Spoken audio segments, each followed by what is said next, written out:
नमस्कार मैं बंदिता नायक आपण मन को समस्त को न्यू मिनी ब्लॉग के स्वागत कली। आशा करुछि आपण माने समस्ते बहुत खुशी रे थिबे बोली।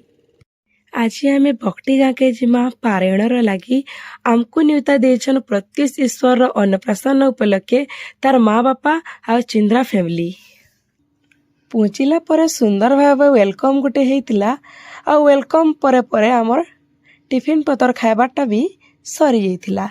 मंदिर के गला पर बाबा दर्शन करी तार पर टिके चलून तांकर परिवार संगे आपण मन को चिन्हार जनार करमे बोली करी भाबली। तांकर फैमिली आ तांकर जति अतिथि हेतिले समस्ते मोर संगे फोटो उठेतिले आ फोटो उठाला परे प्रोग्राम आरंभ करमा बोली करी भी कहितिले।